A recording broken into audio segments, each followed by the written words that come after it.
મુખ્યમંત્રી ભૂપેન્દ્ર પટેલે બનાસકાંઠા જિલ્લાના તેનીવાડા ખાતે આધુનિક multi speciality hospital, medical college તથા હેલ્થકેર કેમ્પસનું ભૂમિપૂજન કર્યું હતું।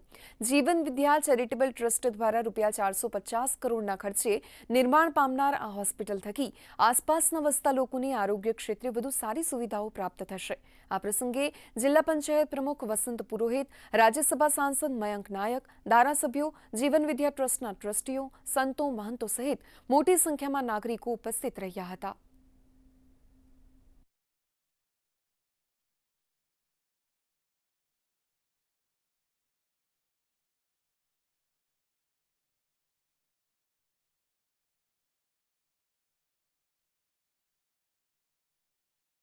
આના પહેલા પણ હું 3 જગ્યાએ આવી મલ્ટી સ્પેશિયાલિટી હોસ્પિટલનું લોકાર્પણ કરાઈને આવ્યો છું।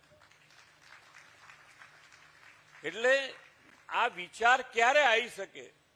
એ માન્ય વડાપ્રધાનશ્રીએ જે વિકાસની રાજનીતિ અને વિકાસની રાજનીતિના કારણે છેવાડાના માનવી સુધી, જન સુધી જે મુખ્ય આધાર છે, જેના ઉપર વીજળી, પાણી, લાઇટ અને સાથે સાથે ઇન્ફ્રાસ્ટ્રક્ચર, તો આ બધી જ વસ્તુ ગ્રામ્ય સ્તર સુધી પહેલા પહોંચાડી છે।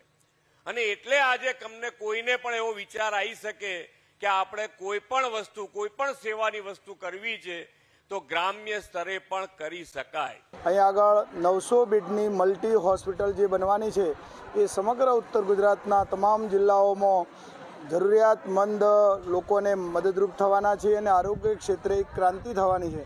બનાસકાંઠા, પાટણ અને મહેસાણા જિલ્લો, અરવલ્લી જિલ્લામાં આનો લાભ થવાનો છે। આ ગામમાં અમારા હોસ્પિટલ બને છે। બધા કોરીમાં રાજ્યો, મહેસાણા, પાટણ, ઊંઝા બધા ગામોને લાભ મળે। વાવ, થરાદ અને બહુ સારું કહેવાય। પહેલાં અમદાવાદ જવું પડતું, મહેસાણા, અમદાવાદ બધે જવું પડતું, હવે કંઈ જવું નહીં પડે।